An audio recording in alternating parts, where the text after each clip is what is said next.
as much as it may infuriate the Biden team, is the age argument actually has legs. Of course it does. Including with some voters that are on his side. So all she has to do is continue to be younger than them, which biologically she's going to get. And by the way, she's hitting Trump now on his loopy-loop stuff he's saying that makes it sound like he ain't all there. We'll teach Donald Trump a valuable lesson. Don't mess with the women in America unless you want to get the benefit. Don't you guys just love when liberals, and I don't mean like all liberals, like the crazy liberal down the street who's just offended by your pickup truck and your American flag, but no, I'm talking about the party propagandists. Don't you love when they say the quiet part out loud? And it's happening more and more, and it is enjoyable to watch. Full disclosure, guys, I have been watching a lot of Joy Reid lately. I don't know why. I think maybe I can't stop looking at her haircut, you know, the cultural appropriation that is on top of her head right now. But here's where we're at. New Hampshire happened. You know, lots and lots of news on both sides. We all knew what was going to happen in New Hampshire. We all know what has happened in New Hampshire. And everybody reasonable, I think, agrees that Nikki Haley does not have a chance. But this is not a video. I digress. This is not a video about Nikki Haley's chances in the Republican primary, right? I want to talk about why the left believes that she's there, and more importantly than that, why the left supports her being there and being in the race, knowing that she doesn't have a chance. You know, she truly is just the establishment's last standing attack dog. She is the last Chris Christie. And her goal, I think, is to stay in as long as possible and remain the target of as much Trump campaign resources, money, attention, soak as much of that up as she possibly can. And it is going to be interesting, I think, to see how long she can make it. I mean, these next couple weeks are going to be a very, very long couple weeks. And even more than that, I want to see what the effect is on her brand in the long run, because she is not a young person. And now she has made herself the last Republican to stand apart from Trump and to not unify against Joe Biden, which is interesting because the left, they'll tell their low information enablers every day that the Republican Party is divided, they're fractured, they're near collapse, Republican civil war is coming. And that is not the case. That is not the case at all. And apparently, you know, we're not the only ones that think it. Stuff in Texas. Now, I'm not saying she could actually get it. Yeah. But if you're the donor class that wants Trump gone, you tell her, thug it out for a few months. I'm going to put some more money in your bank account, because if he gets convicted, you do want to have a candidate with enough delegates to go that can be on the floor and have a floor fight with Donald Trump. Isn't it amazing that these people have really no problem admitting that there is a donor class in American politics? Basically, they're talking about a cabal of faceless, rich, and powerful people that not only does exist, is what they're telling us, but it wants the exact same things as the mainstream liberal media. It wants the very, very same thing as the liberal establishment, which is amazing. And they say it like it's all okay, like it's not any kind of problem. They don't view it as a problem, and neither do any of their viewers, which is insane. I mean, the liberal brain should absolutely be studied by true professionals. It needs to be studied.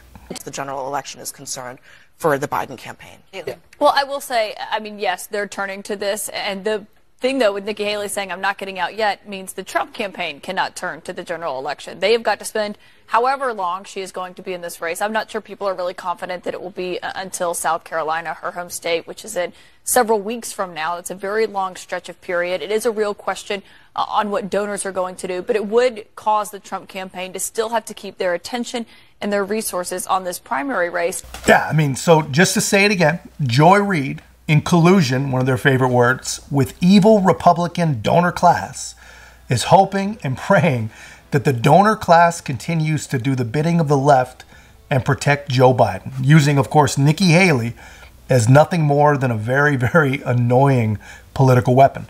And the sad part, she's willing to do it. She's willing to humiliate herself for the cause. Their cause, not our cause, their cause, which truly is amazing.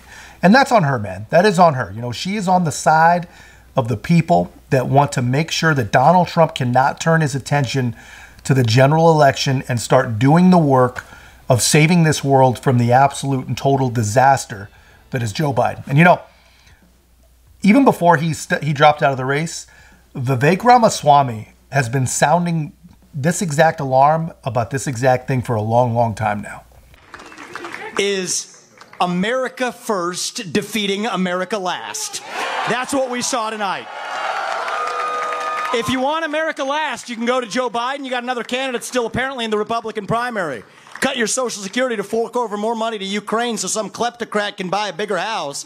Go to Nikki Haley. But you know who delivered a double-digit victory tonight? It is a double-digit victory as of right now. Is this man, Donald J. Trump, the leader of America First? And that means something. Now, USA and Donald Trump, America First. Now, I got 30 seconds left. I want to make this point here, okay?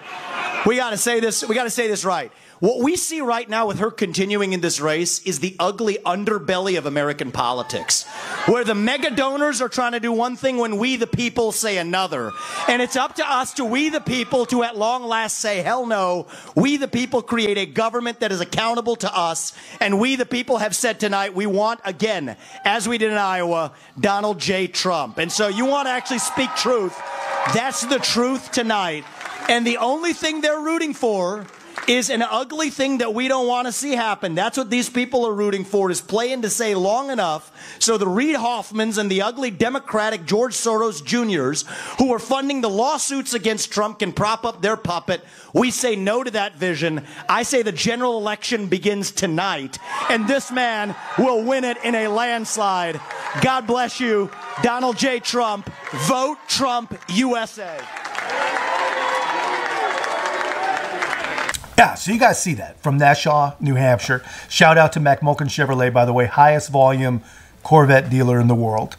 Good people, great people. But anyway, back to Vivek and what we're talking about. Vivek is a flamethrower, dude.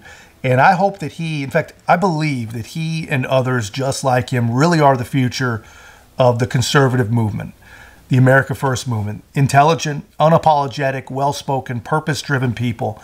And honestly, I hope that all the people who really did believe that this guy was some sort of plant, some sort of Obama or Soros disciple, I hope that they are willing to give credit where credit is due. The man is absolutely spot on.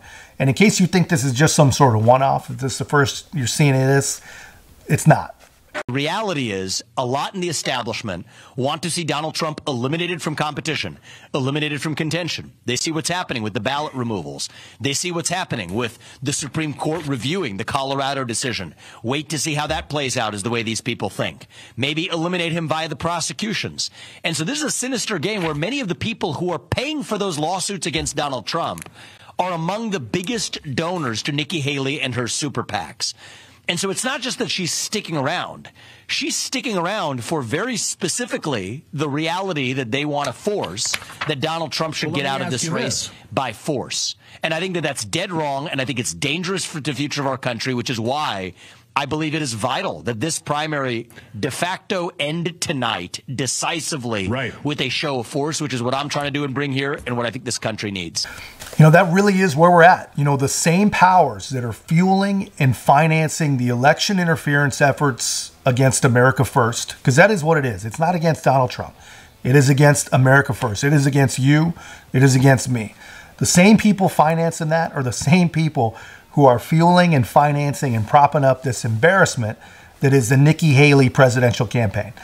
And the only people happy about it, literally, not even the people voting for it, but the only people happy about it are the propagandists in the mainstream liberal media. And still, there are people who have not allowed themselves to be made aware of what's really going on. You know, people are still turning up to vote for Haley, which, you know, God bless them. That's their right. And if that's how they want to spend their vote, that's cool. But I think it's crazy. You know, if ever you had any doubt that the uniparty, which we're not supposed to talk about without looking like a crazy person, but if you doubt that the uniparty truly exists, that many of the rich and powerful in the world, no matter what side you think they play for, all want the same thing, if you ever doubted that, this is your wake-up call. This is the truth. This shows you that it does exist. The donor class, as they put it. And because we're watching a political candidate that no one believes has a chance. Even the candidate herself does not believe she has a chance. Running and campaigning not for a future, but against the future. She's campaigning against the future. And not only do people admit it, but they applaud it. They love it. They appreciate it. They support it. How crazy is that? But that's just my take, guys. Let me know yours in the comments. And if you haven't already, please join us. Help us to continue to grow. This is going to be a big, big year for conservative voices. So make sure to like, comment, subscribe. Most importantly, share the channel. I'll see you in the next one.